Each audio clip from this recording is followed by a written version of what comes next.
হারুনুর রশিদ, আপনার কাছে আসতে চাই। আমরা শুনছি যে আপনারা বলছেন যে সরকারের মধ্যে বিএনপির মহাসচিব বলেছেন যে অনভিজ্ঞতার একটি বিষয় আছে উপদেষ্টাদের মধ্যে। ঠিক কোন কোন কারণে আপনারা মনে করছেন যে অনভিজ্ঞ? যে বিষয়টি আমাকে প্রশ্ন করেছেন, নিঃসন্দেহে একটা পরিবর্তিত পরিস্থিতিতে আমাদের মাননীয় প্রধান উপদেষ্টা যে দায়িত্ব নিয়েছিলেন এবং যে উপদেষ্টা পরিষদ গঠন করা হয়েছিল, আমরা তখন থেকেই বলছিলাম যে আরও আমাদের দেশে যোগ্য উপযুক্ত ব্যক্তিদেরকে দিয়ে উপদেষ্টা পরিষদটা গঠন করতে পারতেন, যার ফলশ্রুতিতে আপনার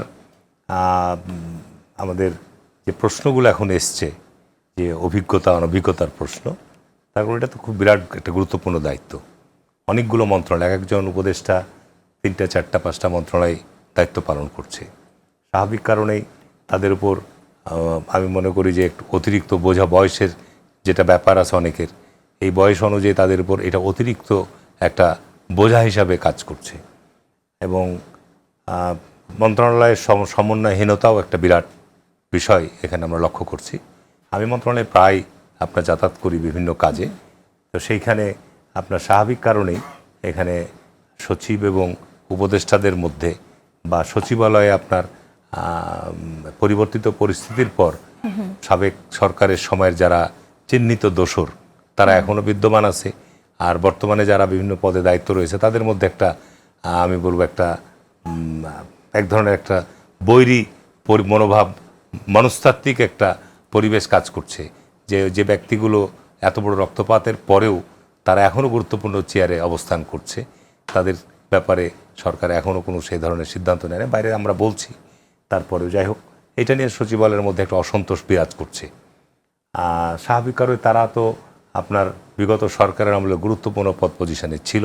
স্বাভাবিক কারণেই বর্তমান সরকারের সাফল্য বা বিভিন্ন কর্মকাণ্ডের যে বিষয়গুলোর ক্ষেত্রে তাদের জায়গা থেকেও কিছুটা আপনার আমি বলবো যে বৈরিতার একটা ঘটনা থাকতে পারে। তবে নিঃসন্দেহে আপনার এরপরও কিন্তু মহাসচিব একটা কথা বলেছে যে আমরা অনভিজ্ঞতা বা এটাকে আমরা গুরুত্ব দিতে চাই না, আমরা তাদেরকে সে সহযোগিতা করছি, সেই সহযোগিতা করতে চাই এবং যে অনভিজ্ঞতাগুলো বা যে সমস্ত সংকটগুলো রয়েছে আমরা সেগুলো চিহ্নিত করে সরকারকে আমরা বলতে চাই যে এইসব ব্যাপারে পদক্ষেপ গ্রহণ করা দরকার। যেমন আমি আপনাকে বলবো যে এই সরকার দায়িত্ব নেওয়ার পর সচিবালয়ের মতো একটা গুরুত্বপূর্ণ জায়গায় আপনার কিছুদিন আগে আপনার এসএসসি পরীক্ষার অটো পাসের দাবিতে মুসলিমীয় কিছু ছাত্র ঢুকে একদম সচিব পর্যন্ত উঠে চলে গেছে, সেই 18-19 তলায় আপনার লিফট বে।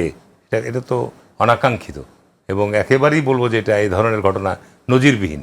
এরপরে আনসাররা একবার আপনার বিদ্রোহ করেছে বলা যায় ঢুকার জন্যে, সেখানে একটা ঘটনা ঘটেছে। এই মাইলস্টোনের ঘটনার পর আপনার সেখানে যে ঘটনাটা ঘটেছে এটা তো আরও ভয়াবহ এবং সেখানে বিপুল পরিমাণ ছাত্র ঢুকেছিল এবং অনেক গাড়ি ভাঙচুর হয়েছে। তো সুতরাং সচিবালয়ের মতো জায়গা আপনার 50 বছরের মধ্যে এত অরক্ষিত বা নিরাপত্তাহীন, এটা তো সরকারকে ভাবতে হবে। আজকে কোনো রাজনৈতিক দল না, কোনো গোষ্ঠী, কোনো গোত্র তাদের নিজস্ব দাবি দেওয়া নিয়ে কখনো কোনো আন্দোলন করলেই সচিবালয়ের মুখে সচিবালয়ে ঢুকা যাওয়ার তারা চেষ্টা করছে। তো সরকারের গোয়েন্দা সংস্থা বা সরকারের আপনি কোনো উপদেষ্টার উপর দায় চাপাবেন নাকি পুরোপুরি পুরো সরকারের উপর? এটা সরকারের ব্যর্থতা। সচিবালয় তো আপনার কোনো উপদেষ্টার না, সচিবালয় তো সরকারের। তো সুতরাং এই ঘটনাগুলো বারবার ঘটছে, সুতরাং নিরাপত্তার বিষয়টা সরকারের এখানে। সেখানে তো সচিবালয় তো খুব বড় জায়গা না, সচিবালয় একটা বাউন্ডারির মধ্যে ঘেরা জায়গা এবং আপনার কয়েকটা পয়েন্ট আপনার যদি সেখানে সতর্কতামূলক ব্যবস্থা এভরিডে রাখা হয় তাহলে তো এই ধরনের অনাকাঙ্ক্ষিত ঘটনা ঘটে না। পাশাপাশি আরেকটা যে বিষয়টা আপনি আলোচনা করছিলেন আমাদের আপনার উপদেষ্টাকে, মানে প্রেস উপদেষ্টার বিষয়টি, মাইলস্টোনের ঘটনা নিঃসন্দেহে অত্যন্ত মর্মান্তিক এবং হৃদয় বিদারক, কোনো সন্দেহ নাই।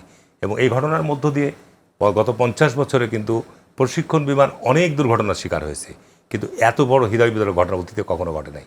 সুতরাং এই ঘটনা থেকে একটা বিষয় আমাদের কাছে স্পষ্ট যে বাংলাদেশ অত্যন্ত পৃথিবীর মধ্যে ঘনবহুল দেশ, সুতরাং প্রশিক্ষণ বিমানগুলোর প্রশিক্ষণ জায়গাগুলোকে চিহ্নিত করা দরকার। আমাদের চট্টগ্রাম আমাদের আছে, আমাদের উপকূলীয় এলাকা রয়েছে, আপনার আমাদের সুন্দরবন এলাকা রয়েছে। আমার মনে হয় যে এই বিষয়গুলো এখন সিরিয়াসলি নেওয়া উচিত যে আর যেন আমাদের এই ধরনের ঘটনা পুনরাবৃত্তি না ঘটে।